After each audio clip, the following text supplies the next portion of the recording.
Now let us look at some of the examples for understanding the performance obligations and when they are distinct and when they are not distinct. So let's take an example where the customer has a contract with a software developer company. It is a written contract to provide a software license, means the software itself, plus does the installation, do the updates, and provide the technical support. So seemingly there are four different services that the software developer is providing, where he's providing a license, where he's providing the installation and also doing the software updates in the future and providing the technical support. Now let us look at the scenarios. So there are scenario one, where the software remains functional during the installation, means there is no need for any kind of customization. Installation is done by the other entities too, means if you buy software from me, that can be supplied by any other. For example, you can take Windows, right? The window is readily available in the market, so you buy a Windows from any authorized distributor and you ask them to install as well. Now the installation is not done by only those stores, it can be installed by anybody else. You can just buy the Windows itself. And there are other services, means the updates and the technical support is sold by the other entity as well. So in this case, if let's say everything is separate, then there will be four different POs. So PO1 for license, PO2 for installation, PO3 for installation, and PO4 for support, means performance obligations.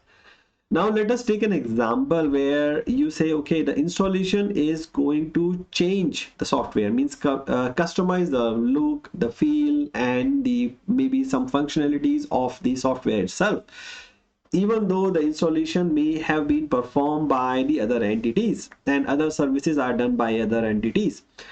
In this case, because you have contracted with the supplier and the obligation of the installation is depend on this purchase, there will be one performance obligation in this case for license plus the installation, and then there will be separate performance obligations for updates and support, because those can be done by other persons and is not dependent on the installation. In this case, the installation, because it's a customization, depends on the is depending on the software license that you are buying. So that's why we have combined it, otherwise we could have make it separate.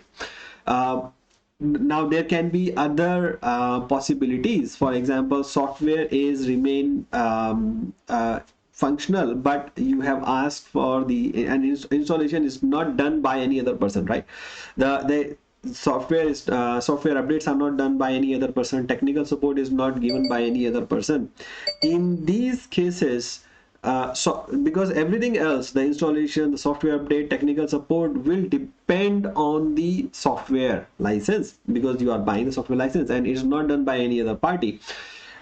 In that case, it can be considered as one single PO, because performance obligations, because the other performance obligations depend on the first performance obligations. Now, how the prices are set, do we need to recognize the revenue separately? Do we need that is a separate discussion that we will be discussing in the step 3 and 4.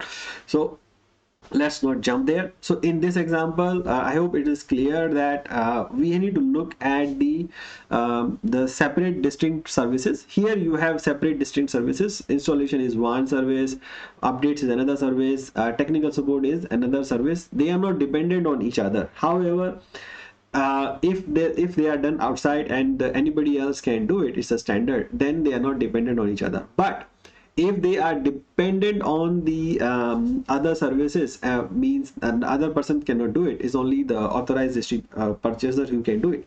In that case, they become dependent on the other performance obligations. Then you cannot call them as a separate performance obligation. Then it will be a single performance obligation, right? Let's look at the other scenarios where what are the other considerations where the goods and services are not distinct, right?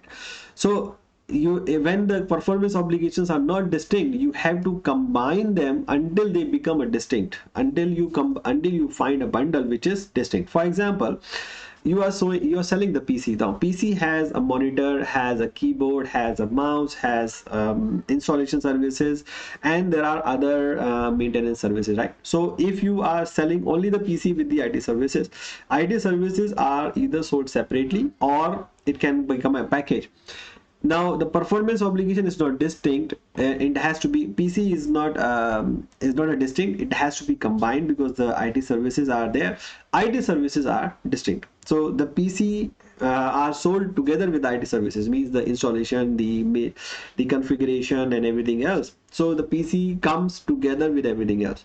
Now there are certain like bundles. Some companies are selling a branded PC, right? So they are selling the PC comes with a package. So it comes with a monitor, comes with a computer, comes with the CPU, comes with the motherboard, comes with the keyboard, comes with the video DVD driver.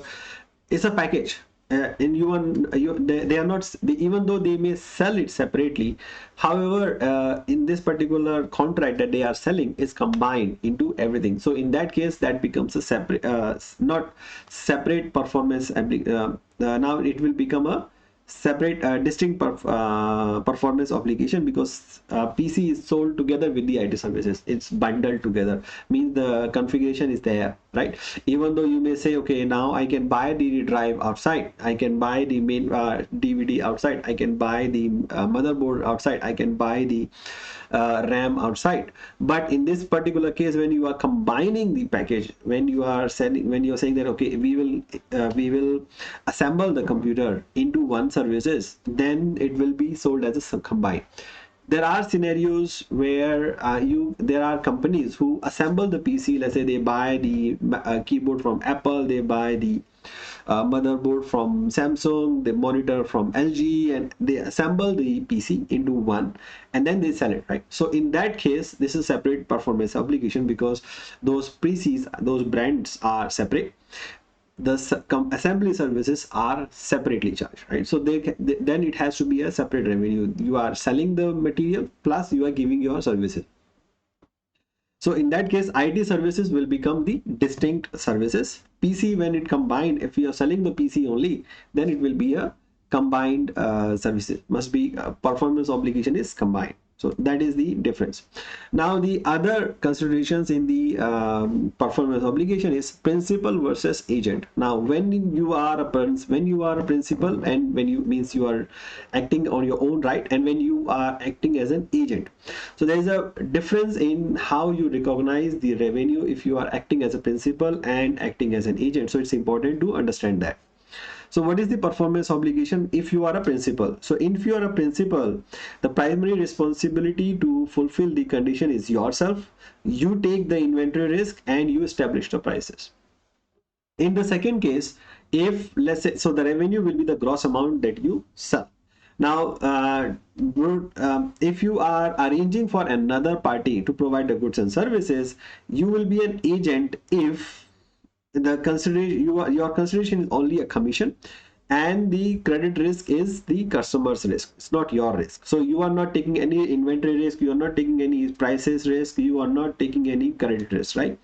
But in case you are even you acting as agent, let's say there are normally in the stores, right, you have a consignment, right? You say you provide your goods and services to be sold on a consignment, let's say 30% consignment or 40% commission. If the store who is selling the goods and services on your behalf by keeping those goods and services in their location, they are responsible for the inventory. Means if there is a damage to the inventory, if there is a theft or anything, is the responsibility of that store, not yours. And the store is defining the prices, store is deciding the how much should be the price to sell, and you don't have a choice to accept the discounts. In that case, the store is acting as a principal. not as an agent. So their revenue will be 100% of the gross amount, not the commission only.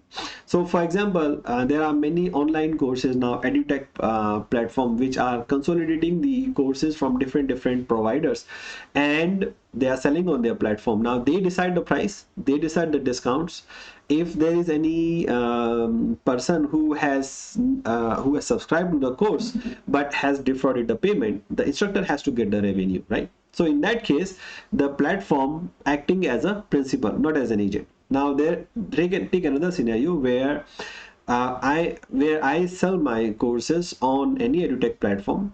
I take the risk. If let's say there is a fraud and somebody has enrolled fraudulently, the platform is not taking the risk. The platform is saying, you decide your prices, we will run the promotions, you have a choice to accept or not to accept. If you accept, means it's your decision. If you don't accept, it's your decision, right? The prices is also established by the other person. Performance obligation means if somebody has refunded, it's your obligation to repay. Then in that case, the platform is acting as an agent, and they will recognize only the net amount as their revenue, not the entire amount, right? So that is the difference. For in similar example, when you go to a store, let's say you put your biscuits at a one-stop mart or at a 7-Eleven, and then 7-Eleven say, okay, you can keep your biscuits, we will charge 30% commission. But in any case, there is a breakage, there is a theft of the biscuits, you will be responsible. We are not taking the responsibility. In that case, they are acting purely as an agent. They are not taking any risk. They are not worried about if it's sell, not sell. They don't establish the price. In that case, the 7-Eleven is really working as a agent, so they recognize only the commission. But if they take the risk of inventory, if some customer drop it, it's sold, right? And they are taking the responsibility for that. Is for you, it's sold.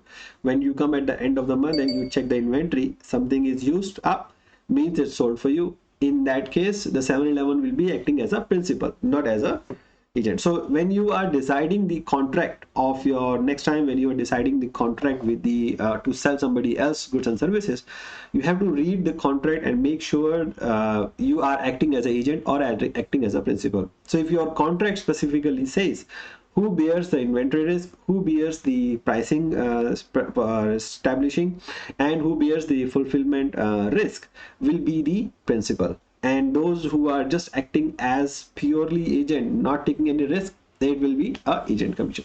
So that is the understanding the performance obligation. The next session will be on understanding the transaction prices.